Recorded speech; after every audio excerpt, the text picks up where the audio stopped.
ಒಂದು ಕಾಡು ಮಳೆ ಅಂದಾಗ ಫಸ್ಟ್ ನನ್ನ ಟಾಸ್ಕ್ ಅಂತ ಬಂದಿದೆ ಕಾಡಲ್ಲಿ ಶೂಟ್ ಮಾಡೋದು. ಕ್ಯಾಮ್ರಾ ಎಲ್ಲ ಸೆಟ್ ಆಗ್ಬಿಟ್ಟಿದೆ, ಸೊ ಮಾಡಿದ್ವಿ ಅಂಡ್ ಚೆನ್ನಾಗಿ ಬಂತು. ನಾನು ಬದುಕೊಂಡೆ, ಏನೂ ಆಗಿಲ್ಲ. ವೆಸ್ಟರ್ನ್ ಗಾರ್ಡ್ಸ್ ಅಲ್ಲಿ ಅಂತೂ ಗೊತ್ತಲ್ಲ ಪಿಟ್ ವೈಪರ್ಸ್ ಹೆಂಗಿತ್ತು ಅಂತ. ನಿನ್ ಫ್ರೆಂಡೇ ಆಗಿತ್ತು ಅಂತ ಅನ್ಸುತ್ತೆ. ಎಲ್ಲದಕ್ಕೂ ಹೆಸರೆಲ್ಲ ಇಟ್ಟಿದೆ ಅಲ್ಲ. ಎಷ್ಟು ಸಾಂಬ್ರಾಣಿಲಿ ಹೊಗೆ ಹಾಕಿದೀವಿ. ಎಷ್ಟು ಲೆಕ್ಕ ಇದೆಯಾ? ಆಧ್ಯಾತ್ಮಗೂ ಮತ್ತೆ ಸೈನ್ಸ್ಗೂ ಲಿಂಕ್ ಇಟ್ಕೊಂಡು ಹೇಗೆ ನಾವು ಒಂದು ಕನ್ವೆ ಮಾಡ್ಬೋದು ವಿಷಯನ ಅನ್ನೋದನ್ನ ಹೇಳ್ಕೊಂಡು ಹೋಗಿದ್ದಾರೆ. ನನಗೆ ಅದೊಂದು ಬಾಂಡಿಂಗ್ ತುಂಬಾ ಚೆನ್ನಾಗಿತ್ತು. ಆ ಟೈಗರ್ ನನ್ನ ಜೊತೆ ಏನಂತಾರೆ, ನಾನು ಏನ್ ಹೇಳಿದ್ರು ಕೇಳ್ತಾ ಇತ್ತು, ಅದೇ ಏನ್ ಹೇಳಿದ್ರು ನಾನು ಕೇಳ್ತಾ ಇದ್ದೆ.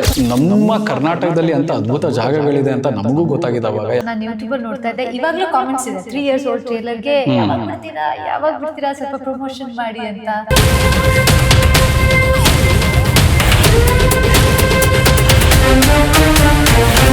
ಸೊ ಹರ್ಷ, ಸಾರಿ ಅರ್ಥ, ಸೊ ಹೇಗೆ ಅನಿಸ್ತಾ ಇದೆ ನಿಮಗೆ ಫೈನಲಿ ನಮ್ಮ ಸಿನಿಮಾ ಕಾಡು ಮಳೆ ಈಚೆ ಬರ್ತಾ ಇದೆ? ತುಂಬ ಖುಷಿ ಆಗ್ತಾ ಇದೆ ಕಣೆ. ಯಾಕೆಂದರೆ ತುಂಬ ವೇಟ್ ಮಾಡಿ ಮಾಡಿ ಮಾಡಿ ಮಾಡಿ ಫೈನಲಿ ನಾವು ಈಚೆ ಬರ್ತಾ ಇದ್ದೀವಿ. ಸೊ ಆ ಫೀಲಿಂಗ್ನ ಹೇಳೋಕ್ಕೆ ಆಗಲ್ಲ. ಯಾಕೆಂದರೆ ಅಷ್ಟು ದಿನ ವೇಟ್ ಮಾಡಿ ಟೀಸರ್ನ 3 years ಹಿಂದೆ ಬಿಟ್ಟಿದ್ದಲ್ವ. ಸೊ ಆವಾಗ ಅಷ್ಟು ಮ್ಯಾಸಿವ್ ರೆಸ್ಪಾನ್ಸ್ ನೋಡಿದ ಮೇಲೆ ನಮ್ಗೆ ಈಚೆ ಬಂದಾಗ ಜನ ಹೇಗೆ ತಗೊತಾರೆ ಅನ್ನೋದು ಇನ್ನೂ ಖುಷಿ ಇರುತ್ತಲ್ವ. ಸೊ ಆ ಎಕ್ಸ್ಪೀರಿಯನ್ಸ್ ತುಂಬ ಚೆನ್ನಾಗಿದೆ. ನಿನಗೇನು ಅನಿಸ್ತಾ ಇದೆ ಆ್ಯಕ್ಚುಲಿ? ಟ್ರೇಲರ್ ಬಗ್ಗೆ ಹೇಳ್ತಿದ್ಯಲ್ಲ, ಸೊ ನಾನು ಯೂಟ್ಯೂಬಲ್ಲಿ ನೋಡ್ತಾ ಇದ್ದೆ, ಇವಾಗಲೂ ಕಾಮೆಂಟ್ಸ್ ಇದೆ 3 years old ಟ್ರೇಲರ್ಗೆ ಯಾವಾಗ ಬಿಡ್ತೀರಾ ಸ್ವಲ್ಪ ಪ್ರಮೋಷನ್ ಮಾಡಿ ಅಂತ. ಸೊ ಅದೊಂಥರ ಒಳ್ಳೆ ಮೋಟಿವೇಶನ್, ಅಂದ್ರೆ ಲೇಟ್ ಆಗಿ ಬಂದ್ರು ನಿಜ. ಸೊ ನನ್ನ ಎಮೋಷನ್ಸ್ ಅಂದ್ರೆ ತುಂಬಾ ಪೇಷನ್ಸ್ ಕಲಿಸ್ತು. First of all cinema wait ಮಾಡಿದ್ವಿ, ಬಟ್ ವರ್ತ್ ಇಟ್ ಅಂತ ಅನ್ಸುತ್ತೆ ನನಗೆ ನಿಜವಾಗ್ಲೂ. ಅಲ್ಲ, ಈಗ ನಾವು ಈ ಸಿನಿಮಾ 100 ದಿನ ಶೂಟ್ ಮಾಡಿದೀವಿ ಕಾಡಲ್ಲಿ, ಆಯ್ತಾ. ಈಗ ನಾವು ಹುಡುಗರಾದ್ರೆ ಏನೋ ಒಂದು ಮಾಡ್ಕೊಬೋದು, ಆದರೆ ನೀನು 40 ಜನದ ಮಧ್ಯೆ ಒಬ್ಬಳೇ ಇದ್ದೆ. ಸೊ ನಿನ್ಗೆ ಅದ ಎಕ್ಸ್ಪೀರಿಯನ್ಸ್ ಹೇಗಿತ್ತು? ಅಂದರೆ ಅದು ತುಂಬ ದೊಡ್ಡ ಚಾಲೆಂಜ್ ಆ್ಯಕ್ಚುಲಿ. ಬೇರೆಯವ್ರಿಗೆ ಹಂಗೆ ಅನ್ಸಲ್ಲ, ಆದರೆ ನಾವು ಅದನ್ನು ಎಕ್ಸ್ಪೀರಿಯನ್ಸ್ ಮಾಡಿದ್ದೀವಲ್ವಾ. ಸೊ ನಿನ್ಗೆ ಆ ಚಾಲೆಂಜ್ ಹೇಗಿತ್ತು ಆ್ಯಕ್ಚುಲಿ? ಅಂದರೆ ನನಗೆ ನಾನೊಬ್ಬಳೇ ಹುಡುಗಿ ಅಂತ ಆ ಥರ ನನಗೆ ಫೀಲಿಂಗ್ ಬಂದಿಲ್ಲ. ಬಿಕಾಸ್ ಎಲ್ಲರೂ ತುಂಬ ಕಂಫರ್ಟೇಬಲ್ ಫೀಲ್ ಮಾಡಿಸಿದ್ದಾರೆ. ಆ ಥರ ಟೀಮ್ ಇದು ಅಷ್ಟು. ಸೊ ನನಗೇನು ಅನಿಸೇ ಇಲ್ಲ. ಅಂದರೆ ಎಷ್ಟು ಕಾಡಲ್ಲಿ 100 ದಿನ ಶೂಟ್ ಮಾಡಿದ್ದೀವಿ ಆ್ಯಂಡ್ ಎಲ್ಲರೂ, ಇವನ್ ಮೇಕಪ್ ಅವ್ರು ಕೂಡ ಐ ಥಿಂಕ್ ಹುಡುಗಿ ಇರಲಿಲ್ಲ ನಮಗೆ. ಸೊ ಆ ಸಿಚುವೇಶನ್ ಇತ್ತು. ಬಟ್ ನನಗೇನು ಆ ಥರ ಟೀಮಿಂದ ಆ ಕಂಫರ್ಟ್ ಫೀಲಿಂಗ್ ಸಿಕ್ತಿಲ್ಲ. ಇಲ್ಲ, ಆ್ಯಕ್ಚುಲಿ ಟೀಮ್ ಬಗ್ಗೆ ಮಾತಾಡಲೇಬೇಕು. ಯಾಕೆಂದರೆ ಎಲ್ಲರೂ ಎಲ್ಲ ಕೆಲಸನೂ ಮಾಡಿದ್ದಾರೆ ಕರೆಕ್ಟಾಗಿ. ಇದನ್ನೇ ಮಾಡಬೇಕು, ಈ ಬರೀ ಕ್ಯಾಮ್ರಾ ಡಿಪಾರ್ಟ್ಮೆಂಟಲ್ಲಿ ಇರಬೇಕು, ಪ್ರೊಡಕ್ಷನ್ ಒಬ್ಬರಿ ಪ್ರೊಡಕ್ಷನ್ ಇರಬೇಕು, ಆ ರೀತಿ ಏನೂ ಇರಲಿಲ್ಲ. ಎಲ್ಲರೂ ಎಲ್ಲದರಲ್ಲೂ ಇನ್ವಾಲ್ವ್ ಆಗಿ ಕೆಲಸ ಮಾಡಿರೋದಕ್ಕೆ ಆ ಥರ ಔಟ್ಪುಟ್ ಬಂದಿರೋದು. ನನಗನ್ಸುತ್ತೆ ಒಂದು ಒಳ್ಳೆ ಔಟ್ಪುಟ್ ಕೊಟ್ಟಿದ್ದೀವಿ ಅಂತ ಅನಿಸುತ್ತೆ ನನಗೆ. ಸಿನಿಮಾ ನೋಡಿದ್ರೆ ರೆಸ್ಪಾನ್ಸ್ ಜನ ಹೇಗೆ ಕೊಡ್ತಾ ಇದ್ದಾರೆ, ತುಂಬ ಖುಷಿ ಆಗುತ್ತೆ ನನಗೆ. ಇದರಲ್ಲಿ ಕಾಡು ಮಳೆ ನನಗೆ ಏನಕ್ಕೆ ವಿಶೇಷವಾಗಿದೆ ಅಂದರೆ ಅದು ಒಂದು 2 ರೀಸನ್ ನಾನು ಕೊಡ್ಬೋದು. ಒಂದು, ಅದು ನನ್ನ ಮೊದಲನೇ ಸಿನಿಮಾ. ಸೊ ಅದರಿಂದ ಒಂದು ಎಕ್ಸ್ಟ್ರಾ ಪ್ರೀತಿ ಇದ್ದೇ ಇರುತ್ತೆ. ಅದ್ರ ನೆಕ್ಸ್ಟು ಕಾಂಟೆಂಟ್. ಅಂದರೆ ಈಗ ನಾರ್ಮಲ್ ಆ್ಯಕ್ಷನ್ ಮೂವೀಸ್ ಆಗಲಿ, ರೊಮ್ಯಾಂಟಿಕ್ ಆಗಲಿ, ಸೈಫೈ ಆಗಲಿ, ಥ್ರಿಲ್ಲರ್ ಆಗಲಿ, ತುಂಬ ಜಾನರ್ಸ್ ಇದೆ. ಆದರೆ ಈ ರೀತಿ ಒಂದು ವಿಭಿನ್ನ ಪಾತ್ರನ ಒಂದು ಟ್ರೈ ಮಾಡಿಕೊಂಡು ಆ ಕಾಡು ಮಳೆ ಅನ್ನೋ ಸಿನಿಮಾದಲ್ಲಿ ಒಂದು ವಿಭಿನ್ನ ಸಬ್ಜೆಕ್ಟ್ನೇ ತಗೊಂಡು ಬಂದರು ಸಮರ್ಥ ಸರ್. ಸೊ ಅದು ತುಂಬಾ ಏನಂತಾರೆ, ನನಗೆ ತುಂಬ ಬೇಸಿಕಲಿ ನನಗೆ ತುಂಬ ಕಲಿಯೋಕ್ಕೆ ಸಿಕ್ತು ಅದರಿಂದ. ನೀನೇನೇನು ಕಲಿತೆ ಅದರಿಂದ? ಖಂಡಿತ ನನಗೂ ಸಮರ್ಥ ಅವ್ರ ಜೊತೆ ಕೆಲಸ ಮಾಡಿದ್ದು ತುಂಬ ಲರ್ನಿಂಗ್ ಎಕ್ಸ್ಪೀರಿಯನ್ಸ್. ಈಗ ನಾನು TV ಸೀರಿಯಲ್ ಮಾಡಿದ್ದೆ ಆ್ಯಂಡ್ ಕಾಡು ಮಳೆ ನಂದು ಮೊದಲನೇ ಸಿನಿಮಾ, ಆದರೆ ಮುಖ್ಯ ಭೂಮಿಕೆಯಲ್ಲಿ ನನ್ನ ಮೊದಲನೇ ಸಿನಿಮಾ. ಸೊ ಅದಕ್ಕೂ ಮೊದಲು ನಾನು ಚಮಕ್ ಮತ್ತೆ ಲಂಬೋದರ ಬಸವನಗುಡಿ ಸಿನಿಮಾದಲ್ಲಿ ಒಂದು ಫ್ಯೂ ಸೀನ್ಸ್ ಮಾಡಿದ್ದೆ ಅದರಲ್ಲಿ.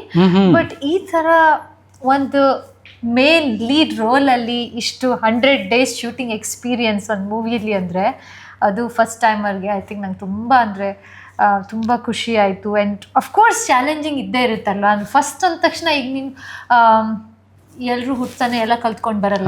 ಸೊ ನನಗೂ ಅಷ್ಟೇ ಫಸ್ಟ್ ತುಂಬ ಅಂದರೆ ಅರ್ಥ ಆಗ್ತಿರ್ಲಿಲ್ಲ ಹೆಂಗೆ ಮಾಡಬೇಕು. TV ಸೀರಿಯಲಲ್ಲಿ ಒಂದು ಪ್ಯಾಟರ್ನ್ ಆ್ಯಕ್ಟಿಂಗ್ ಇರುತ್ತೆ, ಆ್ಯಕ್ಚುಲಿ ಮೂವೀಸಲ್ಲಿ ಸ್ವಲ್ಪ ಡಿಫ್ರೆಂಟ್ ಇರುತ್ತೆ. ಅದು ಶಾರ್ಟ್ ಮೂವಿಯಲ್ಲೂ ಸ್ವಲ್ಪ ಡಿಫ್ರೆಂಟ್ ಇರುತ್ತೆ.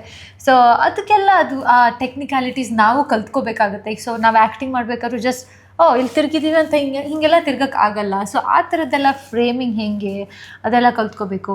ಆಮೇಲೆ ಈಗ ಅಂಡರ್ ಪ್ಲೇ ಮಾಡಬೇಕಾ ಅಥವಾ ಇದಕ್ಕೆ ಎಷ್ಟು ರಿಯಾಕ್ಷನ್ ಕೊಡಬೇಕು, ಆ ಥರದ್ದೆಲ್ಲ ಮೈನ್ಯೂಟ್ ಡೀಟೇಲ್ಸ್ ಎಲ್ಲ ಕಲಿಯೋದಿರುತ್ತಲ್ಲ. ಸೊ ಆ ಥರದ್ರಿಂದ ನಂಗೆ ಒಂಥರ ಏನಂತಾರೆ, ಮೂವಿ ಕೇಳ್ತಾರಲ್ಲ ನೀನೇನು ಟ್ರೈನಿಂಗ್ ಇನ್ಸ್ಟಿಟ್ಯೂಟ್ ಹೋಗಿದ್ಯಾ ಆ್ಯಕ್ಟಿಂಗ್ ಕ್ಲಾಸಸ್ಗೆ ಅಂತ. ಸೊ ಇದೊಂಥರ ನಂದು ಪ್ರಾಜೆಕ್ಟ್ ಪ್ಲಸ್ ಆ್ಯಕ್ಟಿಂಗ್ ಕ್ಲಾಸಸ್ ಅಂತ ಹೇಳ್ಬೋದು. ಆ ಎಕ್ಸ್ಪೀರಿಯನ್ಸ್ ಇತ್ತು. ಸೊ ಅಷ್ಟು ಒಳ್ಳೆ ಸಮರ್ಥ ಅವ್ರು ಅಷ್ಟು ಒಳ್ಳೆ ಟೀಚರು. ಸೊ ನಮಗೆ ತುಂಬ ಹೆಲ್ಪ್ ಆಯಿತು. ಆ್ಯಂಡ್ ನಿನ್ಗೆ ರಾಜು ಅವ್ರ ಬಗ್ಗೆ ಏನ್ ಹೇಳ್ಬೇಕು ಅಂತ ಅನ್ಸುತ್ತೆ ಕ್ಯಾಮ್ರಾಮನ್? ಬಿಕಾಸ್ ನಾನು ಎಲ್ಲರೂ ನೋಡಿದವ್ರು ಹೇಳ್ತಾರೆ ಇಷ್ಟು ಚೆನ್ನಾಗಿ ಬಂದಿದೆ ಸಿನಿಮಾಟೋಗ್ರಫಿ ಅಂತ. ಸೊ ಈಗ ಫಸ್ಟ್ ಯಾರೇ ಸಿನಿಮಾನ ನೋಡಿದ್ರು ಫಸ್ಟ್ ಅವರು ಅದರಲ್ಲಿ ಅಬ್ಸರ್ವ್ ಮಾಡೋದು, ಎಲ್ಲರೂ ಕಾಂಪ್ಲಿಮೆಂಟ್ ಕೊಡೋದೇ ವಿಜುವಲ್ ಟ್ರೀಟ್ಗೆ. ಸೊ ರಾಜು ಹೇಗೆ ಕೆಲಸ ಮಾಡಿದ್ದಾನೆ ಅಂದರೆ ಆ ಕಾಡಲ್ಲಿ ಅದು ಅಂಥ ಡೀಪ್ ಫಾರೆಸ್ಟಲ್ಲಿ ಅದು ಆ ರೀತಿ ಫ್ರೇಮಿಂಗ್ ತಗೊಂಡು ಎಲ್ಲ ರೀತಿ ಆ್ಯಂಗಲಲ್ಲಿ ಶೂಟ್ ಮಾಡೋದು ಅಂದರೆ it's not at all easy task. ಅದರಲ್ಲಿ ಅವ್ರು ತುಂಬಾ ಕಷ್ಟಪಟ್ಟಿದ್ದಾರೆ, ತುಂಬಾ ಅಂದರೆ ಕಣ್ಮುಂದೆ ನಾವು ನೋಡಿದ್ದೀವಲ್ಲ. ಸೊ ಅವ್ರು ಅಷ್ಟು ಚೆನ್ನಾಗಿ ತೋರಿಸಿರೋದಕ್ಕೆ ನಾವುಗಳು ಚೆನ್ನಾಗಿ ಕಾಣ್ತಾ ಇದ್ದೀವಿ ಅಂತ ಅನಿಸುತ್ತೆ ನನಗೆ. ಆಮೇಲೆ ಕಾಡು ಒಂದು ಬ್ಯೂಟಿ ಅಂದರೆ ಒಂದು ನೇಚರ್ನ ಹಾಗೂ ತೋರಿಸ್ಬೋದು ಅಂತ ತೋರಿಸ್ಕೊಟ್ಟಿದ್ದಾರೆ ರಾಜು ಅವರು. ಸೊ ಅವ್ರ ಬಗ್ಗೆ ಮಾತಾಡಲೇಬೇಕು. ಹಾಗೆ ನಮ್ಮ ಎಡಿಟರ್ ಆದವರು ದೀಪೇಶ್ ಅವರು ತುಂಬಾ ಕೆಲಸ ಚೆನ್ನಾಗಿ ಮಾಡಿದ್ದಾರೆ. ಅಲ್ಲೇ ಸ್ಪಾಟ್ ಎಡಿಟಿಂಗ್ ಮಾಡ್ತಾ ಇದ್ರು, ನೀನ್ ಏನೇ ಸೀನ್ ಮಾಡಿದ್ರು ಇಲ್ಲಿ ಎಡಿಟ್ ಮಾಡ್ತಾ ಇದ್ರು. ಸೊ ಅಲ್ಲಲ್ಲೇ ನೋಡಿ ಆ ರೀತಿ ತುಂಬಾ ಹೋಮ್ವರ್ಕ್ ಮಾಡಿರೋದಕ್ಕೇನೆ ಆ ರೀತಿ ಔಟ್ಪುಟ್ ಬಂದಿದೆ ಅಂತ ನಾನು ಅನ್ಕೋತೀನಿ. ಹೌದು. ಸೊ ಅಂದ್ರೆ ಈಗ ಓಕೆ ಸೀರಿಯಲ್ ಅಲ್ಲೆಲ್ಲ ಮಾಡ್ಬೇಕಾದ್ರೆ ಎಲ್ಲ ಕಡೆ ಮಾನಿಟರ್ ಜಸ್ಟ್ ಚೆಕ್ ಮಾಡ್ತೀವಿ ಹೆಂಗ್ ಬಂದಿದೆ ಆ ಶಾರ್ಟ್ ಅಂತ. ಇಲ್ಲಿ ಕುತ್ಕೊಂಡು ರಫ್ ಎಡಿಟ್ ಮಾಡ್ತಾರೆ ಒಂದ್ ಸೀನ್ನೇ ಪೂರ್ತಿ ಅಂಡ್ ಚೆಕ್ ಮಾಡ್ತೀವಿ ಅಂಡ್ ನೆಕ್ಸ್ಟ್ ಓಕೆ ರೀಶೂಟ್ ಅದು ಬೇಕಾ ಎಲ್ಲ ಗೊತ್ತಾಗ್ಬಿಡುತ್ತೆ. ಸೊ ಆ ಏನಂತಾರ ಸ್ಟೇಜ್ 0ದಿಂದನೇ ಆ ಪರ್ಫೆಕ್ಷನ್ಗೆ ಏಮ್ ಮಾಡ್ಕೊಂಡು ಹೋಗಿದ್ದಾರೆ ಇವರೆಲ್ಲ. ತುಂಬಾ ಚೆನ್ನಾಗಿ ಕೆಲಸ ಮಾಡಿದ್ದಾರೆ ಆಕ್ಚುಲಿ ನಮ್ಮ ಟೀಮು. ಅಂದ್ರೆ ಒಂದು ಸಿನಿಮಾ ಬರೀ ಒಬ್ಬರಿಂದ ಆಗಲ್ಲ, ಒಬ್ಬ ಹೀರೋಯಿನ್ ಆಗಲಿ ಒಂದು ಹೀರೋ ಆಗಲಿ ಅದರಿಂದ ಸಿನಿಮಾ ಆಗಲ್ಲ. ಇಡೀ ಟೀಮ್ ಒಟ್ಟಿಗೆ ಕೆಲಸ ಮಾಡಿದ್ರೇನೆ ಅದು ಎಲ್ಲರೂ 100% ಡೆಡಿಕೇಶನ್ ಹಾಕಿ ಒಂದು ಪ್ರಾಜೆಕ್ಟ್ ಒಳಗಡೆ ಕೆಲಸ ಮಾಡಿದ್ರೇನೆ ಅದರಲ್ಲಿ ಒಂದು ಒಳ್ಳೆ ಔಟ್ಪುಟ್ ಬರಕ್ಕೆ ಸಾಧ್ಯ. ಸೊ ಇಡೀ ಟೀಮ್ ಥ್ಯಾಂಕ್ಸ್ ಹೇಳಕ್ಕೆ ಇಷ್ಟಪಡ್ತೀನಿ ಆ್ಯಕ್ಚುಲಿ. ಅವ್ರು ನಮಗೊಂದು ಅವಕಾಶ ಮಾಡಿಕೊಟ್ಟಿದ್ದಕ್ಕೆ ನಾವೊಂದು ನಮ್ಮ ಪಾತ್ರದಿಂದ ಎಷ್ಟು ಕಾಂಟ್ರಿಬ್ಯೂಟ್ ಮಾಡ್ಬೋದು ಅದು ನಾವು ಮಾಡಿದ್ದೀವಿ ಅಂತ ಅನ್ಕೊಂತೀನಿ. It was a nice experience actually. ಹೌದು ನನ್ಗೂ. ಆ್ಯಂಡ್ ನೀನು ಹೇಳ್ದಂಗೆ ಹೌದು ಟೀಮ್ ಇಲ್ಲದೆ ಏನೂ ಆಗೋದಿಲ್ಲ. ಆ್ಯಂಡ್ ಆಲ್ಸೋ ನೀನು ಮತ್ತೆ ಸಮರ್ಥ ಸರ್ ಎಲ್ಲ ಹೇಳ್ತಿರ್ತಾರೆ ಈ ಮೂವಿನೇ ಅದಕ್ಕೆ ಏನು ಬೇಕೋ ಅದು ತಗೊಂಡಿದೆ ಅಲ್ವಾ. ಎಷ್ಟೊಂದು ಎಲಿಮೆಂಟ್ಸ್ ಅವ್ರದ್ದೊಂದು ವಿಷನ್ ಇತ್ತು, ಅದು ಆಲ್ರೆಡಿ ತುಂಬ ಚೆನ್ನಾಗಿತ್ತು. ಸೊ ಅವ್ರಿಗೆ ಇವಾಗ ಏನು ಅನ್ಸುತ್ತೆ ಅಂದರೆ ಅದಕ್ಕಿಂತ 90% ಜಾಸ್ತಿ ಅಂದರೆ ತೆರೆ ಮೇಲೆ ಬಂದಾಗ ಆ ಥರ ಬಂದಿದೆ ಅದು. ಅಂದರೆ actually we are blessed actually. ಅಂದರೆ ಏನಕ್ಕೆ ಅಂದರೆ ಅವ್ರು ನಮ್ಗೊಂದು ಪಾತ್ರದಲ್ಲಿ ಅವಕಾಶ ಕೊಟ್ಟಿದ್ದಾರೆ ಅಂದರೆ ನಾವು ಅದ್ರಲ್ಲಿ ಫುಲ್ಫಿಲ್ ಮಾಡಿದ್ದೀವಿ ಅಂತ ಅವ್ರಿಗೆ ಅನ್ಸಿದ್ರೆ ನಮ್ಗೊಂದು ತೃಪ್ತಿ ಅದು. ಅಂದರೆ ನಾವೊಂದು ಏನೋ ಕೆಲಸ ಮಾಡಿರೋದ್ರಲ್ಲಿ ನಮ್ಗೊಂದು ಖುಷಿ ಆಗುತ್ತೆ, ನಮ್ಗೊಂದು ಸ್ಯಾಟಿಸ್ಫ್ಯಾಕ್ಷನ್ ಸಿಗುತ್ತೆ. ಸೊ ಸಮರ್ಥ ಸರ್ ತುಂಬ ಖುಷಿಯಾಗಿದ್ದಾರೆ ಆ್ಯಕ್ಚುಲಿ. ಔಟ್ಪುಟ್ ಎಲ್ಲ ಚೆನ್ನಾಗಿ ಬಂದಿದೆ, ನೀವು ತುಂಬ ಚೆನ್ನಾಗಿ ಮಾಡಿದ್ದೀರಾ ಅಂತ ಎಲ್ಲರಿಗೂ ಗೊತ್ತಿದೆ. ನಾವು ಸಿನಿಮಾ ನೋಡಿದ್ದೀವಿ, ನಮ್ಗೆ ಗೊತ್ತಿದೆ. ಸೊ ಜನ ನೋಡಿ ಅವರೇ ಹೇಳ್ತಾರೆ. ಥ್ಯಾಂಕ್ಸ್ ಹೇಳಬೇಕು ಅಷ್ಟೇ ಸಮರ್ಥ ಸರ್ಗೆ. ನಿಜವಾಗ್ಲೂ ಎಲ್ಲರಿಗೂ, ಐ ಮೀನ್ ಇಡೀ ಟೀಮ್ಗೆ. ಹೌದು, ಅದು ನಾವು ಮಾಡಲೇಬೇಕು. Very grateful for that. Okay, ಎಲ್ಲ ಪಾಸಿಟಿವ್ಸ್ ಮಾತಾಡ್ತಾ ಇದ್ದೀವಿ. ಸೊ ಏನೇನು ಚಾಲೆಂಜಸ್ ಇತ್ತು ನಿಮಗೆ ಶೂಟಿಂಗ್ ಟೈಮಲ್ಲಿ? ಚಾಲೆಂಜಸ್ ಅಂದರೆ ನನಗೆ ಬೇಸಿಕ್ಲಿ ಈಗ ನೋಡು, ಒಂದು ಪ್ರಾಜೆಕ್ಟನ್ನು ನಾವು ಶುರು ಮಾಡಿಕೊಂಡಾಗ ಯಾವುದೇ ಕೆಲಸ ಆಗಲಿ ಏನೇ ಮಾಡಬೇಕಾದ್ರೂ ಕಲಿಯೋದು ತುಂಬಾ ಇರುತ್ತೆ. ಸೊ ಹಿಂದಿನ ದಿನ ಏನು ಕಲ್ತಿದ್ದೀವಿ ಅದನ್ನು ಇಂಪ್ಲಿಮೆಂಟ್ ಮಾಡ್ಕೊಂಡು ಮುಂದಿನ ದಿನ ಹೋಗಬೇಕಾಗುತ್ತೆ. ಸೊ ಆ ರೀತಿ ನಾನು ಒಂದು ಕಾಡು ಮಳೆ ಅಂದಾಗ ಫಸ್ಟು ನನಗೆ ಟಾಸ್ಕ್ ಅಂತ ಬಂದಿದ್ದೆ ಕಾಡಲ್ಲಿ ಶೂಟ್ ಮಾಡೋದು. ಈಗ ನಾವು ನಾರ್ಮಲಿ ಈಗ ಇಡೀ ಜಾಗದಲ್ಲಿ ಮಾಮೂಲಿ ಸಿಟಿಲಿ ಈ ಥರ ಸೈಡಲ್ಲೆಲ್ಲ ಶೂಟ್ ಮಾಡಿದ್ರೆ ಅದು ನಾರ್ಮಲ್ ಆಗಿರುತ್ತೆ, ನಮ್ಗೆ ಅದು ನೋಡಿದ್ದೀವಿ ಕಣ್ಣು ಮುಂದೆ, ನಿನಗೆ ಅದು ಎಕ್ಸ್ಪೀರಿಯನ್ಸ್ ಆಗಿದೆ. ಸೊ ಅದನ್ನು ಆದರೆ ಕಾಡು ಒಳಗಡೆ ಆ ರೀತಿ ಶೂಟ್ ಮಾಡಬೇಕು, ಹಂಗೆ ಓಡಾಡಬೇಕು, ಅಲ್ಲಿ ಆ ಜಾಗದ ಬಗ್ಗೆ ಗೊತ್ತಿಲ್ಲ, ಅಲ್ಲಿ ಯಾವುದ್ರ ಬಗ್ಗೆನೂ ಗೊತ್ತಿಲ್ಲ. ಅದು ವೆಸ್ಟರ್ನ್ ಘಾಟ್ಸ್, ವೆಸ್ಟರ್ನ್ ಘಾಟ್ಸಲ್ಲಿ ಅಂತೂ ಗೊತ್ತಲ್ಲ ಪಿಟ್ ವೈಪರ್ಸ್ ಹೆಂಗಿತ್ತು ಅಂತ. ನಿನ್ನ ಫ್ರೆಂಡೇ ಆಗಿತ್ತು ಅಂತ ಅನ್ಸುತ್ತೆ, ಎಲ್ಲದಕ್ಕೂ ಹೆಸರೆಲ್ಲ ಇಟ್ಟಿದೆ ಅಲ್ಲ ನೀನು. ಸೊ ಆ ರೀತಿ ತುಂಬಾನೇ ಚಾಲೆಂಜಸ್ ಫೇಸ್ ಆಯಿತು. ಎಲ್ಲರೂ ಬೂಟ್ಸ್ ಹಾಕೊಂಡೇ ಕೆಲಸ ಮಾಡಿದ್ದಾರೆ. ಅದು ಅದಕ್ಕೆ ಹೇಳಿದ್ದೀನಿ ನಿನಗೆ ಎಲ್ಲರೂ ಪರಿಚಯ ಆಗಿದ್ದು ಅಂತ. ಸೊ ತುಂಬಾನೇ ಚಾಲೆಂಜಸ್ ಇತ್ತು. ಯಾಕೆಂದ್ರೆ ಪಾತ್ರ ಹೇಗಿತ್ತು ಅಂದ್ರೆ ಅದ್ರಲ್ಲಿ ತುಂಬಾ ಲೇಯರ್ಸ್ ಆಫ್ ಎಮೋಷನ್ಸ್ ಇತ್ತು. ಅದರಲ್ಲಿ ಬರೀ ಒಂದೇ ರೀತಿ ಕನ್ವೆ ಮಾಡೋ ತರ ಇರ್ಲಿಲ್ಲ ನನ್ನ ಪಾತ್ರ. ಸೊ ಅದರಲ್ಲಿ ತುಂಬಾ ವೇರಿಯೇಷನ್ಸ್ಗಳಿತ್ತು. ಸೊ ಅದನ್ನ ಕಲಿಯೋಕ್ಕೆ, ಅದನ್ನ ವರ್ಕ್ಶಾಪ್ ಮಾಡೋಕ್ಕೇನೆ ನಾನು ತುಂಬಾ ಟೈಮ್ ತಗೊಂಡಿದ್ದೀನಿ ಆ್ಯಕ್ಚುಲಿ. ಸೊ ಹೌದು, ಇವೆಲ್ಲ ಚಾಲೆಂಜಸ್ ಫೇಸ್ ಮಾಡಲೇಬೇಕು. ತುಂಬಾ ಚೆನ್ನಾಗಿ ಅಲ್ಲ ಅದರಲ್ಲಿ ಕಲ್ತ್ರೇನೆ ನಾವು ಮುಂದೆ ಚೆನ್ನಾಗಿ ಮಾಡೋಕ್ಕಾಗೋದಲ್ವಾ. ಸೊ ನಿನ್ನ ಪ್ರಕಾರ ನೀನೇನೇನು ಚಾಲೆಂಜಸ್ ಫೇಸ್ ಮಾಡಿದೆ ಆ್ಯಕ್ಚುಲಿ? ಸೊ ನನಗೆ ಐ ಥಿಂಕ್ ಮುಂಚೆ ಬೇರೆ ಇಂಟರ್ವ್ಯೂಸಲ್ಲೂ ಮಾತಾಡಿದ್ದೀನಿ ಅನ್ಸುತ್ತೆ. ಸೊ ಈ ಡ್ರೋನ್ ಶಾರ್ಟ್ಸ್ ಎಲ್ಲ ಇರುತ್ತಲ್ಲ. ಹೌದು, ಸಾರಿ ಇಂಟರಪ್ಟ್ ಮಾಡಿದ್ಕೆ. ನೀನು ಇಂಟರ್ವಲ್ ಸೀನ್ ಇತ್ತು ಗೊತ್ತಾ ನಿಂದು, ಮೇಲಿಂದ ಬೆಟ್ಟದಿಂದ ಅದು ಹೇಗೆ ಶೂಟ್ ಆಯ್ತದ ಆ್ಯಕ್ಚುಲಿ? ಸೊ ಅದು ರೋಲ್ ಆಗೋದಾ? ಹೌದು. ಸೊ ಅದು ಆ ಟೈಮದ್ದು ಒಂದು ಎಕ್ಸ್ಪೀರಿಯನ್ಸ್ ಇದೆ. ಸೊ ಅದು ರೋಲ್ ಮಾಡ್ಬೇಕಾದ್ರೆ ಅದು ಒಂಥರ ಗುಡ್ಡದ ಥರ ಇದೆ ಆಕ್ಚುಲಿ. ಅಲ್ಲಿ ಯಾವುದೂ ಸೆಟ್ ಅಲ್ಲ, ನಿಜವಾದ ಉತ್ತರ ಕನ್ನಡ ಜಿಲ್ಲೆ ಕಾಡು, ಅದೇ ದಟ್ಟವಾದ ಕಾಡು. ಆ್ಯಂಡ್ ಒಂದ್ಸಲ ನಾನು ಸೊ ಟೀಮ್ ಜೊತೆ ಎಲ್ಲ ಶೂಟಿಂಗ್ ಮಾಡ್ಬೇಕಾದ್ರೆ ಆ ಕಾಡು ಅಷ್ಟು ಭಯಾನಕವಾಗಿದೆ ಅಂತ ಗೊತ್ತಾಗಲ್ಲ. I don't know if I can use that word. But ಒಂದ್ಸಲ ನಾನು ನಮ್ಮ ಅಪ್ಪನ ಜೊತೆ ಆ ಕಾಡಿಗೆ ಸುಮ್ಮನೆ ಹೋಗೋಣ ಅಂತ ಹೋಗಿದ್ದೆ. ಅಲ್ಲಿ ನಂಗೆ ಒಂದು 2 ನಿಮಿಷನೂ ಇರ್ಲಿಕ್ಕಾಗಲಿಲ್ಲ. ಎಷ್ಟು ಅಂದರೆ ಆಗೋದಿಲ್ಲ ಅದು. ನಿಜವಾದ ಆ ಕಾಡು ಫೀಲಿಂಗ್ ಏನಿದೆ ಅಲ್ಲ, ಅದೇ ಫೀಲಿಂಗ್ ಬರುತ್ತೆ. ಐ ಥಿಂಕ್ ಈಗ ನೀವು ಯಾರು ಹೋದ್ರೂ ಅದೇ ಫೀಲಿಂಗ್ ಬರುತ್ತೆ. ಸೊ ಆ ಥರ ಸಿಚುವೇಶನ್ ಇತ್ತು.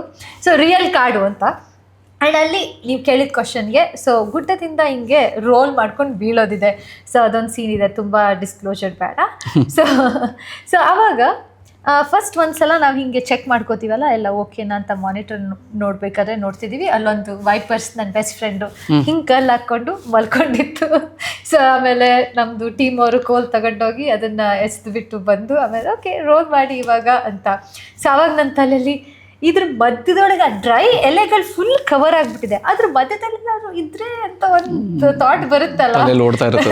ಬಟ್ ಆ ಶಾರ್ಟ್ಗೆ ಅದೆಲ್ಲ ಪರ್ಫೆಕ್ಟ್, ಅಂದರೆ ಆ ಲೈಟಿಂಗು ಆ ಡೈರೆಕ್ಷನ್ಗೆ ಅದೆಲ್ಲ ಕ್ಯಾಮ್ರಾ ಎಲ್ಲ ಸೆಟ್ ಆಗಿಬಿಟ್ಟಿದೆ. ಸೊ ಮಾಡಿದ್ವಿ ಅಂಡ್ ಚೆನ್ನಾಗಿ ಬಂತು, ನಾನು ಬದುಕೊಂಡೆ, ಏನೂ ಆಗಿಲ್ಲ, ಇಲ್ಲೇ ಕೂತಿದ್ಯಾ. ಅದೇ ಸೊ ಆ ಶಾರ್ಟು. ಆಮೇಲೆ ಡ್ರೋನ್ ಶಾರ್ಟ್ಸ್ ಎಲ್ಲ ಅದರಲ್ಲಿ. ಆಮೇಲೆ ಇನ್ನೊಂದು ಶಾರ್ಟ್ ಬಗ್ಗೆ ಮಾತಾಡಲೇಬೇಕು. ಅದು ಯಾವುದದು ಅಂದರೆ ಈ ನದಿ ಮಧ್ಯದಲ್ಲಿ ನಿಂತ್ಕೊಂಡಿರೋ ನೀನು, ಅದೇ ಡಿಸ್ಕ್ಲೋಸ್ ಮಾಡೋಕ್ಕಾಗಲ್ಲ, ಆದರೆ ನದಿ ಮಧ್ಯದಲ್ಲಿರೋ ಒಂದು ಶಾರ್ಟ್ ಇದೆ ಅಲ್ಲ, ಅದಂತೂ ತುಂಬ ಚಾಲೆಂಜಿಂಗ್ ಇತ್ತು ಅಂತ ನನಗನ್ನಿಸ್ತು. ಆ್ಯಕ್ಚುಲಿ ಎಲ್ಲರೂ ಅದ್ರ ಬಗ್ಗೆ ಮಾತಾಡಿದ್ದಾರೆ. ಸೊ ಅದನ್ನು ನೀನು ತುಂಬ ಚೆನ್ನಾಗಿ ಮಾಡಿದೆ ಆ್ಯಕ್ಚುಲಿ. Thank you. ಸೊ ಆ ಶಾರ್ಟು ಅಂದರೆ ಕೆಲವೊಬ್ಬರಿಗೆ ನಿಂಗೆ ಸ್ವಿಮ್ ಬರುತ್ತಾ ಆ್ಯಕ್ಚುಲಿ? ನನಗೆ ಮೂವಿ ಆದಮೇಲೆ ನನಗನ್ನಿಸ್ತು ಓಕೆ ಹಿಂಗೆ ಸ್ವಿಮ್ಮಿಂಗ್ ಬರಲ್ಲ ಅಂದರೆ ತುಂಬ ಕಷ್ಟ ಅಂತ ಟ್ರೈ ಮಾಡಿದ್ದೀನಿ. ಬಟ್ ಈಗೂ ನಂಗೆ ನೀರಂದರೆ ಭಯ. ಸೊ ನನಗೆ ಏನಂದರೆ ಐ ಥಿಂಕ್ ತುಂಬ ಚೆನ್ನಾಗಿ ಇರುತ್ತಂತೆ ಇದು. ನೀರು ಒಳಗಡೆ ಹಿಂಗೆ ತಲೆ ಹಾಕಿದ್ರೆ ಅದು ಆ್ಯಂಗ್ಸೈಟಿ, ಆ ಫೋಬಿಯಾ ಇದೆ ನನಗೆ. ಅಂದರೆ ಇಲ್ಲಿವರೆಗೆ ಓಕೆ, ಬಟ್ ಕೆಳಗೆ ಹೋದ ತಕ್ಷಣ ನನ್ನ ಹತ್ರ ಅದು ಆಗೋದೇ ಇಲ್ಲ. ಸೊ ಇದೇನಂದರೆ ನದಿಯಲ್ಲಿ ಸ್ವಿಮ್ಮಿಂಗ್ ಪೂಲ್ ಥರ ಅಲ್ಲ, ಇಲ್ಲಿ ತನಕ ನೀರು ಬಂದರೆ ಸ್ವಿಮ್ಮಿಂಗ್ ಪೂಲಲ್ಲಿ ಓಕೆ, ಬಟ್ ಇಲ್ಲಿ ಹೆಂಗೆ ಅಂದರೆ ಆ ರಭಸದಲ್ಲಿ ನೀರು ಬರ್ತಾ ಇರುತ್ತೆ, ಅದು ಹಿಂಗೆ ಶೇಕ್ ಆಗ್ತೀವಿ, ಓ ನಾನು ನೀರು ಒಳಗೆ ಬಿದ್ದುಬಿಡ್ತೀನಿ ಅಂತ. ಅವಾಗ ಸ್ವಿಮ್ಮಿಂಗ್ ಬರಲ್ಲ. ಆ್ಯಂಡ್ ಆ ಡ್ರೋನ್ ಶಾರ್ಟಲ್ಲಿ ಹೋಗ್ಬೇಕಾದ್ರೆ ಒಬ್ಬರು ಹೆಲ್ಪ್ ಮಾಡ್ತಾರೆ, ಯಾಕಂದರೆ ಹೋಗೋಕ್ಕೂ ಕಾಲು ಎತ್ತಿಡೋಕ್ಕಾಗಲ್ಲ, ಆ ಫೋರ್ಸಲ್ಲಿ ಬರ್ತಾ ಇರುತ್ತೆ. ಒಬ್ರು ಹೆಲ್ಪ್ ಮಾಡಿ ಹೋಗೋಕ್ಕೆ ಹೆಲ್ಪ್ ಮಾಡಿದ್ದಾರೆ. ಅದಾದಮೇಲೆ ಎಲ್ಲರೂ ಫೀಲ್ಡ್ ಕ್ಲಿಯರ್ ಅಂತ ಇನ್ಸ್ಟ್ರಕ್ಷನ್ ಬಂದ್ಬಿಟ್ಟೆ. ಸೊ ಅಲ್ಲಿ ಮಲ್ಕೊಂಡು ಆಮೇಲೆ ಅವರು ಕಟ್ ಹೇಳಿದ್ ಕೇಳಿಸೋದೇ ಇಲ್ಲ. ಸೊ ಅದಕ್ಕೆ ಸ್ವಲ್ಪ ಹೊತ್ತು ಆಗಿರ್ಬೋದು ಅಲ್ಲೇ ನಂಬರ್ ಕೌಂಟ್ ಮಾಡ್ಕೊಂಡು ಅಲ್ಲೇ ಕುತ್ಕೊಂಡಿರ್ತಾ ಇದ್ದೆ. ಸೊ ಆ ಥರ ಎಕ್ಸ್ಪೀರಿಯನ್ಸು. ಆ್ಯಂಡ್ ಅದಾದಮೇಲೆ ನಮ್ದು ಗೊತ್ತಲ್ವಾ, ಯಾವ್ದು ಶಾರ್ಟ್ ಒಂದ್ ಶಾರ್ಟಿಂಗ್ ಮುಗ್ದಿರಲ್ಲ, ನಮ್ ಕಥೆಯಲ್ಲೇ ರಿಪಿಟೇಷನ್ ಇದೆ, ಪ್ಲಸ್ ಎಲ್ಲ ಸೀನ್ಸು ರಿಪಿಟೇಷನ್ಸ್ ಅಲ್ಲ. 100 ದಿನ ಕಾಡಲ್ಲಿ ನಾನು ಕಳೆದಿದ್ದೀನಿ ಅಂದ್ರೇನೆ ನನಗೊಂದು, ಈಗ ವಾಪಸ್ ಈಗ ಹೋಗಿ ಅಲ್ಲಿ ಅದನ್ನ ಮೆಮೊರೈಸ್ ಮಾಡಿದ್ರೆ 100 ದಿನ is not at all A small time ನಿನಗೆ. ಸೊ ತುಂಬಾ ಚೆನ್ನಾಗಿತ್ತು. ಕಾಡು ಹಂಗೆ ಸಪೋರ್ಟ್ ಮಾಡಿದೆ ನಮ್ಗೆ. ಬೆಳಕು, ಸನ್ ಗ್ಲೇಸು ಅದನ್ನೆಲ್ಲ ಕ್ಲೋಸ್ ಮಾಡ್ಕೊಂಡು ಶೂಟ್ ಮಾಡೋದು ತುಂಬಾ ದೊಡ್ಡ ಟಾಸ್ಕ್ ಇತ್ತು. ಕಾಡಲ್ಲಿ ಶೂಟ್ ಮಾಡೋದು not at all A easy task ಅದು. ಅದರಲ್ಲಿ ತುಂಬಾನೇ ಹೌದು, ತುಂಬಾ ಕಷ್ಟಪಟ್ಟು ಕೆಲಸ ಮಾಡಿದೀವಿ ಅಂತ ಹೇಳ್ತೀನಿ ನಾನು. ಅಂಡ್ ದೆನ್ ಆ ಸನ್ ಬ್ಲಾಕ್ ಅಂತ ತಕ್ಷಣ ನೆನಪಾಯ್ತು ರಾಜ್ ಅವರು, ಮತ್ತೆ ಮರ ಹತ್ತು ಬಿಡ್ತಿದ್ರು, ರಾಜು, ಸಾಗರ್ ಮತ್ತೆ ಇವರೆಲ್ಲರೂ ಎಂತೆಂತ ದೊಡ್ಡ ಮರನ ಹತ್ಬಿಟ್ಟು ಅಲ್ಲೊಂದು ಪ್ಯಾಚ್ ಹಾಕ್ತಾ ಇದ್ರು. ಪ್ಯಾಚ್ ಹಾಕೋದು ತುಂಬಾ ಯಪ್ಪ, ನಾನು ಅದನ್ನ ನೋಡೇ ಕಳೆದೋಗ್ತಾ ಇದ್ದೆ. ಅವ್ರು ಹಂಗ್ ಮರ ಹತ್ತಿ ಹಂಗೆಲ್ಲ ಮಾಡ್ತಿದ್ದಾರೆ ಅಂದ್ರೆ ಎಷ್ಟು ಕಷ್ಟ ಅದು. ಹೌದು. ಅಂಡ್ ದೆನ್ ಅದು ಸಾಂಬ್ರಾಣಿ ಹೊಗೆ ಕತೆ ಹೇಳ್ಬೇಕಾ ನಿನ್ಗೆ? ಅಯ್ಯಪ್ಪ, ಎಷ್ಟು ಸಾಂಬ್ರಾಣಿಲಿ ಹೊಗೆ ಹಾಕಿದೀವಿ. ಎಷ್ಟು ಲೆಕ್ಕ ಇದೆಯಾ? ಲೆಕ್ಕ 1000 kg ಆಗಿರ್ಬೋದಾ ಅಂತ. ಆಗಿರ್ಬೋದು. I believe it. ಯಾಕಂದ್ರೆ ಆ ಫ್ರೇಮ್ಸು ಹಂಗೆ ಬರ್ಬೇಕಾಗಿತ್ತಲ್ಲ. ಸೊ ಕತೆ ಡಿಮ್ಯಾಂಡ್ ಮಾಡ್ತಾ ಇತ್ತು. ಸೊ ಅದಕ್ಕೋಸ್ಕರ ಅದನ್ನ ಮಾಡಿರೋದು. ಐ ಥಿಂಕ್ ಅದೆಲ್ಲ VFX ಮಾಡ್ಬೋದಿತ್ತು. ಬಟ್ ನಮ್ಗೆ ಇರೋ ಸಿಚುವೇಶನ್ಗೆ ನಾವೆಲ್ಲಾನು ಅಲ್ಲ ಅಂದ್ರೆ ರಾನೇ ಇರ್ಲಿ ಅಂತ ಅಷ್ಟೇ. ಅಂದ್ರೆ VFX ಮಾಡ್ಬೋದು. ಆದ್ರೆ ಕೆಲವೊಂದನ್ನ ಈಗ ನಮ್ಮ ಮೂವಿಲಿ ಬಳಸಿರೋ ಮರ ಇದೆ ಗೊತ್ತಾ, ಅದು ನ್ಯಾಚುರಲ್ ಮರ. ಅದು ಎಷ್ಟು ದೊಡ್ಡದಿದೆ ಅದು ಮರ. ಇಲ್ಲಿ ನೋಡಿದ್ರೆ ಹಿಂಗ ಅನ್ಸುತ್ತೆ, ಆದ್ರೆ ಇಟ್ಸ್ ತುಂಬಾ ದೊಡ್ಡ ಮರ.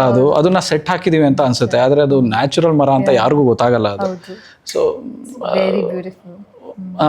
ಮಶ್ರೂಮ್ಸ್ ಆಗ್ಲಿ, ಸೊ ಆ ಸೀನ್ ಆಗ್ಲಿ, ಮಶ್ರೂಮ್ದು ನೀನೊಂದು ಶಾರ್ಟ್ ಇದೆಯಲ್ಲ, ನಿಂದು ಪೂರ್ತಿ ಮರ ನಿಂಗೆ ಕ್ಯಾರಿ ಮಾಡ್ಕೊಂಡು ಅದು ಸಕ್ಕದಾಗಿ ಬಂದಿದೆ. ಅದು ಆ ಮರ ಅಷ್ಟು ದೊಡ್ಡದಾಗಿದೆ ಅಂತ ಅವಾಗಲೇ ಗೊತ್ತಾಗುತ್ತೆ ಅವ್ರಿಗೆ, ನಿನಗೆ.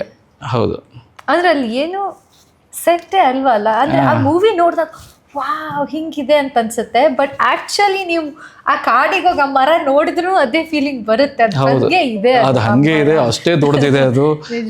ಅಂದ್ರೆ ನಾವು ಈಗ ಈ ಸಿನಿಮಾ ನೋಡಿ ಅದನ್ನ ನೋಡಿದ್ರೆ ಅದು ಬೇರೆ ಫೀಲಿಂಗೇ ಬರುತ್ತಾ ಅಂತ. ಅದು ನಾರ್ಮಲ್ ಆಗಿ ನೋಡೋದಕ್ಕೂ ಈಗ ನೋಡೋದಕ್ಕೆ ತುಂಬಾ ವ್ಯತ್ಯಾಸ ಇರುತ್ತೆ.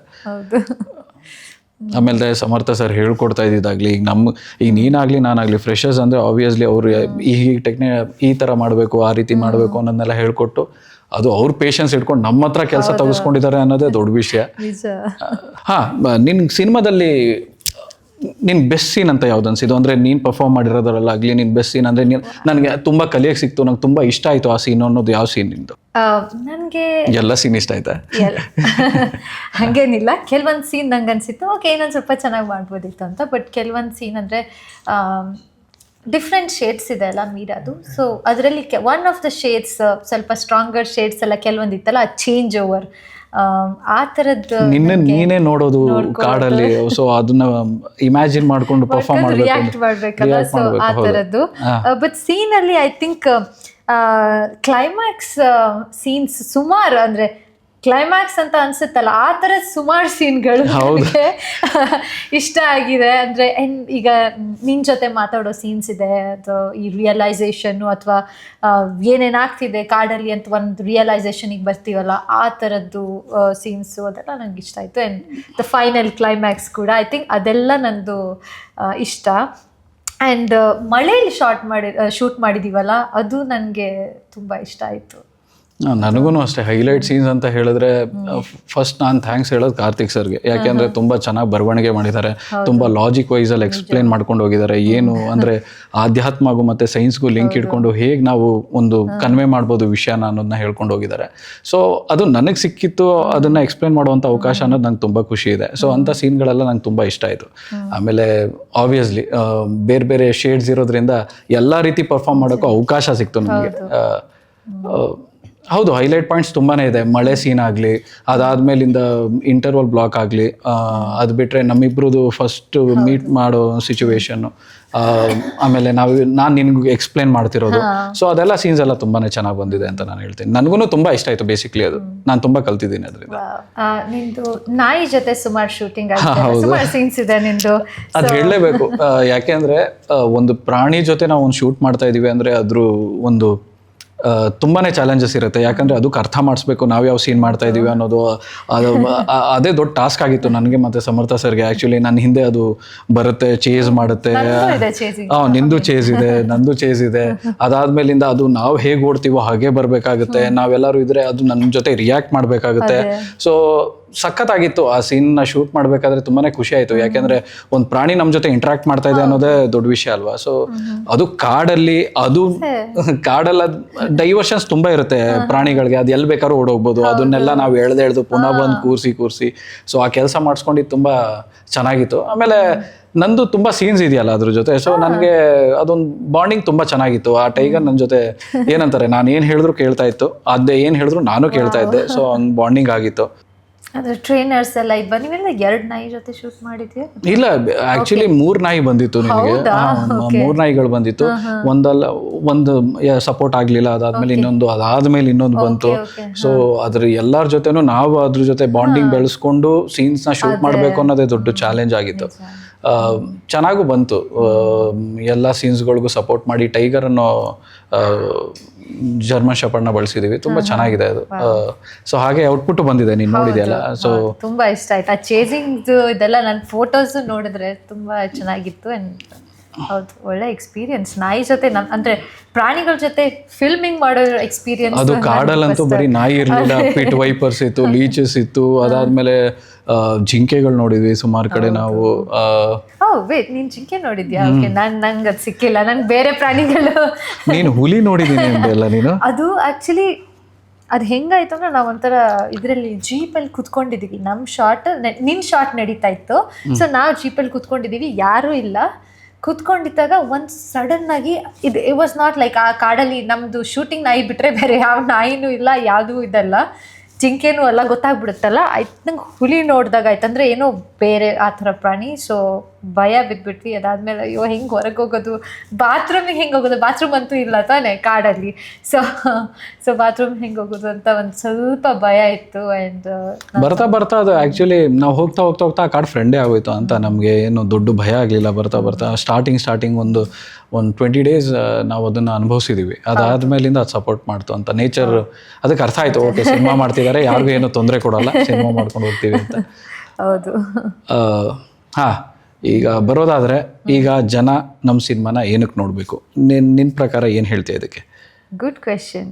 ಸೊ ಈಗ ನಮಗೆ ಹೊಸತನ ಹುಡ್ಕೊಂಡು ಹೋಗ್ತೀವಿ. ನಾನು ಅಷ್ಟೇ ಆ್ಯಸ್ ಅನ್ ಆಡಿಯನ್ಸ್ ನನಗೆ ಸ್ವಲ್ಪ ಬೇರೆ ಬೇರೆ ಥರ ಸಿನಿಮಾ ನೋಡಬೇಕು ಅಂತ ಆಸೆ ಇರುತ್ತೆ. ಸ್ವಲ್ಪ ಏನೋ ಕಂಟೆಂಟ್ ಇರಬೇಕು, ಏನೋ ಒಂದು ಥಾಟ್ ಪ್ರೊವೋಕಿಂಗ್ ಇರಬೇಕು ಅಂತ ಅನಿಸುತ್ತೆ. ಎಲ್ಲ ಸತಿ ನನಗೆ ಓಕೆ ಒಂದೊಂದ್ಸಲ ತುಂಬ ಸ್ಟ್ರೆಸ್ಡ್ ಇದ್ದಾಗ ಅಥವಾ ವರ್ಕ್ ಹೆಕ್ಟಿಕ್ ಇದ್ದಾಗ ನನಗೊಂಥರ ತಲೆನ ಮನೇಲಿಟ್ಟು ಬಂದುಬಿಟ್ಟು ಫ್ರೀಯಾಗಿ ನೋಡುವಂಥ ಮೂವಿ ಬೇಕು. ಕೆಲವೊಂದು ಸತಿ ಬಟ್ ಅದರ್ ಟೈಮ್ಸ್ ಹೆಂಗೆ ಅಂದರೆ ಒಂಥರ ಥಾಟ್ ಪ್ರೊವೋಕಿಂಗ್ ಇರಬೇಕು, ಕಾಡಬೇಕು. ಆ ಥರದ್ದೆಲ್ಲ ಸಿನಿಮಾ ನೋಡೋಕ್ಕೆ ನಾನು ಇಷ್ಟಪಡ್ತೀನಿ.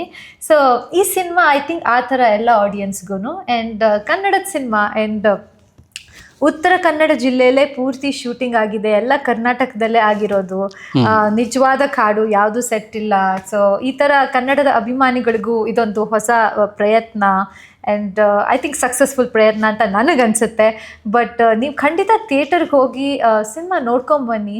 ನಿಮ್ಗೆ ಅನಿಸುತ್ತೆ, ನೀವು ಒಂದು 2 ದಿನ ನಿಮ್ಗೆ ಆ ಮೂವಿ ಕಾಡುತ್ತೆ, ಅಥವಾ ನೀವು ಥಿಂಕ್ ಮಾಡ್ತಿರ್ತೀರ ಎಲ್ಲೋ ಕುತ್ಕೊಂಡಿದ್ದಾಗ, ಓ ಅದು ಇದು ಹಿಂಗಾಗಿತ್ತಾ, ಅಥವಾ ಈ ಕತೆ ಎಲ್ಲ ಪೂರ್ತಿ ಡಿಸ್ಕ್ಲೋಸ್ ಮಾಡೋಕ್ಕಾಗಲ್ಲ ಅಂತೆಲ್ಲ ನೀವು ಯೋಚನೆ ಮಾಡೋಂಗೆ ಮಾಡುತ್ತೆ ನಿಮ್ಗೆ ಸಿನಿಮಾ.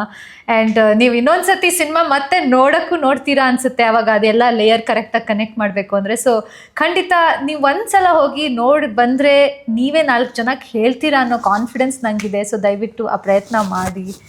ಹೌದು, ಇವ್ರು ಹೇಳಿರೋ ಹಾಗೆ ಸಿನಿಮಾ ತುಂಬ ಚೆನ್ನಾಗಿ ಬಂದಿದೆ. ಆಮೇಲೆ ಪೂರ್ತಿ ಶೂಟಿಂಗ್ನ ಕರ್ನಾಟಕದಲ್ಲೇ ಮಾಡಿದ್ದೀವಿ, ವೆಸ್ಟರ್ನ್ ಘಾಟ್ಸ್ ಫಾರೆಸ್ಟಲ್ಲೇ ಮಾಡಿದ್ದೀವಿ. ಸೊ ನಮ್ಮ ಕರ್ನಾಟಕದಲ್ಲಿ ಅಂತ ಅದ್ಭುತ ಜಾಗಗಳಿದೆ ಅಂತ ನಮಗೂ ಗೊತ್ತಾಗಿದೆ ಅವಾಗ. ಯಾಕೆಂದರೆ ನೀವು ಈ ಸಿನಿಮಾ ನೋಡಿದ್ರೆ ನಿಮ್ಗೆ ಗೊತ್ತಾಗುತ್ತೆ ಎಂತೆಂಥ ಲೊಕೇಶನಲ್ಲಿ ಶೂಟ್ ಮಾಡಿದ್ದೀವಿ. ನಿಮ್ಗೆ ತುಂಬ ವಿಜುವಲ್ ಟ್ರೀಟ್ ಇದೆ. ಅದಕ್ಕಿಂತ ಹೆಚ್ಚಾಗಿ ಕಾಂಟೆಂಟ್ ಅಂದರೆ ನಿಮಗೆ ಈಗ ನೀವು ನಾರ್ಮಲಾಗಿ ನೋಡುವಂಥ ಜಾನರ್ ಸಿನಿಮಾ ಅಲ್ಲ ಇದು. ತುಂಬಾ ಹೊಸ ಪ್ರಯತ್ನ, ತುಂಬ ಹೊಸದಾಗಿ ಎಕ್ಸಿಕ್ಯೂಷನ್ ಮಾಡಿರೋದು, ತುಂಬ ಬೇರೆ ರೀತಿ ನರೇಷನ್ ಕೊಟ್ಟಿರುವಂಥ ಸಿನಿಮಾ. ಸೊ ದಯವಿಟ್ಟು ಥಿಯೇಟ್ರಿಗೆ ಬಂದು ಸಿನಿಮಾ ನೋಡಿ. ಆ ಕಾಡು ಅನ್ನೋ ಆ್ಯಂಬಿಯನ್ಸ್ ನಿಮಗೆ ಗೊತ್ತಾಗುತ್ತೆ. ನೀವು ಅದರಲ್ಲಿ ನಾವು ಏನೇನು ಸೌಂಡ್ ಸಿಸ್ಟಮ್ನ ನಾವು ವರ್ಕ್ ಮಾಡಿದ್ದೀವಿ, ಸರೌಂಡಿಂಗ್ಸ್ ಹೇಗೆ ಮಾಡಿದ್ದೀವಿ, ನಿಮ್ಮ ಕಾಡಲ್ಲೇ ಕೂತಿರೋ ರೀತಿ ಎಕ್ಸ್ಪೀರಿಯನ್ಸ್ ಆಗುತ್ತೆ. ಸೊ ಅದೊಂದು ಹೊಸ ಅನುಭವ. ಯಾಕೆಂದರೆ ನೀವು ಎಲ್ಲ ರೀತಿ ಸಿನಿಮಾಗಳು ನೋಡಿರ್ತೀರ. ಈಗ ನೀವು ಬಂದು ಥಿಯೇಟ್ರಲ್ಲಿ ಇಂಥ ಸಿನಿಮಾನು ನೋಡಿದ್ರೆ ನಿಮ್ಗೊಂದು ಹೊಸ ಎಕ್ಸ್ಪೀರಿಯನ್ಸ್ ಸಿಗುತ್ತೆ. ಅದಕ್ಕಿಂತ ಹೆಚ್ಚಾಗಿ ಕನ್ನಡ ಸಿನಿಮಾಗಳನ್ನ ಸಪೋರ್ಟ್ ಮಾಡಿ. ಚೆನ್ನಾಗಿದ್ರೆ ದಯವಿಟ್ಟು ಇನ್ನೂ 4 ಜನಕ್ಕೆ ಹೇಳಿ ಎಲ್ಲರೂ ಬಂದು ಥಿಯೇಟ್ರಲ್ಲೇ ಸಿನಿಮಾ ನೋಡಿ ಅಂತ ಕೇಳ್ಕೊತೀನಿ. ಧನ್ಯವಾದಗಳು.